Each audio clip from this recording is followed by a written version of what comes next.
نبی پاک صلی اللہ تعالیٰ علیہ وسلم کی زیارت کے مشتاق دنیا میں کون نہیں ہے سوائے ابلیس کے؟ حضور پاک صلی اللہ تعالیٰ علیہ وسلم کا ہر کوئی مشتاق ہے۔ واپس سانپ چلا گیا، نبی پاک صلی اللہ علیہ وسلم نے اپنا لعاب پاک نکال کر حضرت ابوبکر کے پیر میں لگایا، وہ زہر ختم ہو گیا۔ حضرت ابوبکر صدیق کو زندگی بھر اس زہر کا کبھی درد نہیں محسوس ہوا۔ یہ معجزہ بھی تھا میرے آقا صلی اللہ علیہ وسلم کا۔ یقیناً وہ لمحہ مبارکہ میں اللہ نے شفا رکھی ہے، شفا رکھی ہے۔ ان کا نام پڑھ کر کے شہد کی مکھی شہد میں مٹھاس لاتی ہے تو خود اس منہ مبارک میں کتنی مٹھاس ہوتی۔ وہ دہن وہ زباں جس کو سب کن کی کنجی کہیں، اس کی نافذ حکومت پہ لاکھوں سلام۔ وہ دہن جس کی ہر بات وحی خدا، اس کی قاہر ریاست پہ لاکھوں سلام۔ نبی پاک صلی اللہ تعالیٰ علیہ وسلم کے ساتھ 3 دن تک کا وہاں قیام تھا۔ 3 دن کیسے رہے لوگ، یہ بھی میں آپ کو بتا دوں۔ یہ 5000 فٹ اونچا پہاڑ، ایک بار آپ چڑھ کے آنا، اللہ توفیق دے آپ سب کو۔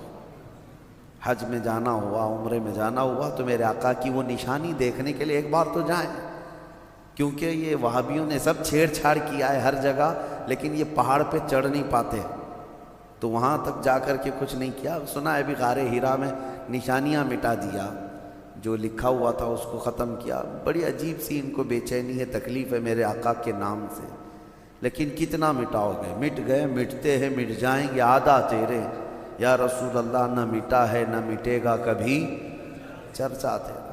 غار ثور پہ آپ جائیں، ایک بار جا کر کے آنے کے بعد آپ کو اندازہ ہو جائے گا کہ یہ کیسا سفر ہے۔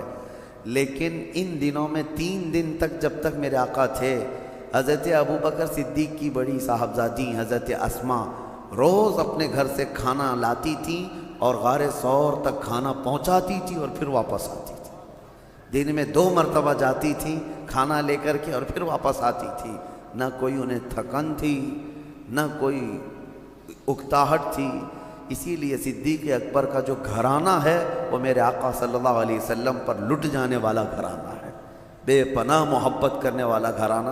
اور صدیق اکبر کی ہی گھرانے کو یہ اعزاز حاصل ہے پورے صحابہ میں کہ حضور اکرم صلی اللہ تعالیٰ علیہ وسلم کی ذات پر حضرت ابوبکر کی 4 پیڑھیاں صحابی ہیں، باقی کسی کو یہ اعزاز نہیں ہے۔ 4 پیڑھیاں، یعنی حضرت ابوبکر صدیق کے والد بعد میں ایمان لائے، ابو قحافہ وہ صحابی، حضرت ابوبکر صحابی، حضرت ابوبکر صدیق کے ایک بیٹے ہیں وہ صحابی، حضرت ابوبکر کے پوتے وہ بھی صحابی۔ حضور اکرم صلی اللہ علیہ وسلم کی زندگی میں یہ 4 پیڑھیاں ایمان بھی لائیں اور سب کے سب صحابیت کا شرف بھی پائی، پورا خاندان نچھاور کیا ہوا ہے۔ پھر اب یہاں سے نبی پاک صلی اللہ تعالیٰ علیہ وسلم جو غار ثور میں تھے، اب دیکھیں روایات یہ بتاتی ہیں کہ مکہ کی کفار وہاں تک بھی پہنچ گئے۔ وہ پیروں کے نشان دیکھنے کے ماہر تھے عرب والے، کبھی اونٹنیوں کے پیر کے نشان ڈھونڈتے، کبھی لوگوں کے گئے ہوئے پیروں کے نشان ڈھونڈتے۔ عرب تو اس میں ماہر تھے، حتیٰ کہ وہ پیروں کے نشان دیکھ کر کے بتا بھی دیتے کہ کون سا خاندان گیا ہے یہاں سے، کون سے قبیلے والے لوگ گئے ہیں۔ اور جیسے کہ مشہور روایت یہ ہے، حضرت ابوبکر کو ابو بکر جو کہا جاتا ہے، ان کا جو نام ہے یہ مشہور جو ہوا ابو بکر۔ بکر جو ہے نا عرب کا ایک بہت بڑا نصاب آدمی، نصاب کا مطلب وہ نشانیاں دیکھ کر کے نسب بتانے والا۔ اس کا حال یہ تھا کہ وہ پیروں کے نشان دیکھ کر کے تقریباً وہ خاندان کا پورا بایو ڈاٹا بتا دیتا، بایوگرافی بتا دیتا کہ کون سا خاندان کا آدمی یہاں سے گیا ہے۔ تو وہ بکر بہت مشہور تھا کہ نسب پورا بتاتا ہے۔ اور حضرت ابوبکر صدیق رضی اللہ تعالیٰ عنہ کا حال یہ تھا کہ وہ کسی کے انگلی کا پور، یہ پور جو ہے یہ دیکھ کر کے اس کی 8 پشتیں گنا دیتے تھے کہ تیرا باپ یہ ہے، تیرا دادا یہ ہے، تیرا پردادا یہ ہے، تیرا فلاں یہ ہے۔ حضرت ابوبکر صدیق نسب کے اس میں اتنے ماہر تھے، اسی لیے آپ کو کہا گیا وہ تو بکر ہے جو ایک خاندان بتاتا ہے، یہ بکر کا باپ ہے جو 8 پشتوں تک بتا دیتا ہے، ابو بکر۔ تو حضرت صدیق اکبر رضی اللہ تعالیٰ عنہ کے ساتھ وہاں تھے تو کفار جو ہے پیروں کے نشان ڈھونڈتے ڈھونڈتے وہاں تک پہنچ گئے. کہاں تک؟ پہاڑ تک بھی پہنچے، کیونکہ مکہ میں دوسرے ہی دن یہ اعلان ہو گیا تھا جو محمد اور ان کے ساتھی کو ڈھونڈ لائے گا اسے 100 اونٹ انعام میں دیے جائیں گے. 100 اونٹ دیے جائیں گے. اس زمانے میں 100 اونٹ کا مطلب یہ ہوا کہ 100 کار، یعنی آج کے زمانے میں جو کار ہے، کار کی جو قیمت ہے وہی اونٹ کی قیمت تھی اس وقت. جس کے پاس ایک کار ہے آج وہ ایک سواری والا سمجھا جاتا ہے، بڑے اچھے طبقے والا سمجھا جاتا ہے یا مڈل کلاس کا ہے، اور جس کے پاس اس سے زیادہ ہے تو وہ ہائی لیول کا آدمی ہے. اب 100 اونٹ، ابھی یہاں کوئی اعلان کر دے کہ 100 مرسیڈیز کسی کو ملیں گے تو اسی سے آپ کو اندازہ ہو جائے گا 100 مرسیڈیز کا مطلب کیا ہے. تو اس زمانے میں سرخ اونٹ جو ہے وہ مرسیڈیز اور بڑی لگژری گاڑیوں کے مقابل میں مانے جاتے تھے. عام اونٹ الگ ہے، سرخ اونٹ یعنی لال رنگ کا اونٹ وہ لگژری اونٹ تھا. جس کے پاس ہوتا ہے وہ بڑے قسم کا آدمی. اور ویسے 100 اونٹ کا اعلان ہو چکا تھا مکہ میں کہ جو ڈھونڈ کر کے لائے گا اسے 100 اونٹ ملیں گے. آپ کو اونٹوں کی اہمیت ابھی نہیں معلوم، ضرورت آپ کو نہیں پڑتی ہے، لیکن اس وقت کی سواری بھی وہی تھی، ان کی سفر کا سارا دار و مدار اس پر تھا. اس انعام کے چکر میں در در کی لوگ جو ہے خاک چھان رہے تھے، ڈھونڈ رہے تھے، اور ڈھونڈتے ڈھونڈتے وہاں تک پہنچ بھی گئے تھے.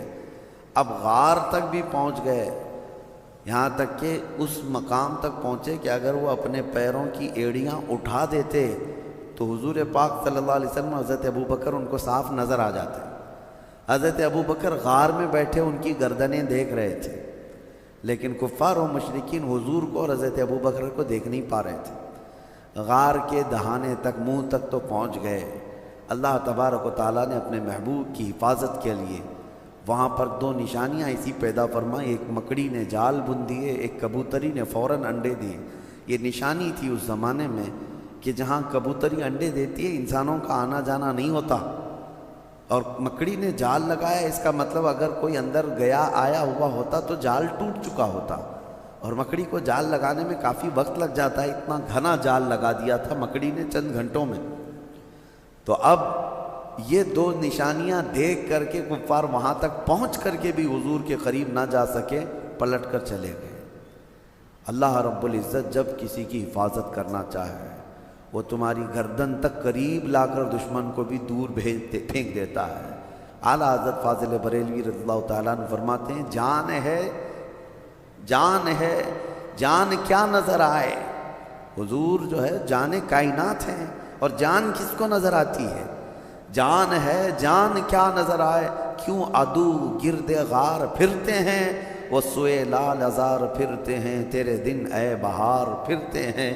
نبی پاک صلی اللہ تعالیٰ علیہ وسلم کو وہ قریب آ کر کے بھی دیکھ نہ سکے. یہ دونوں چیزیں نشانیاں بن گئی. اسی لیے بزرگوں نے لکھا ہے کہ نہ مکڑی کو مارو نہ کبوتر کے ساتھ زیادتی کرو. یہ دونوں میرے آقا صلی اللہ تعالیٰ علیہ وسلم کی ناموس کی حفاظت کرنے والے پہرے دار ہیں، جس کو آج کہتے ہیں نا محافظ ناموس رسالت. یقیناً میرے آقا صلی اللہ تعالیٰ علیہ وسلم کی عزت کی پہرے داری کرنے والی مکڑی بھی ہے اور کبوتری بھی ہے، اور دونوں عزت پائے ہوئے لوگ ہیں.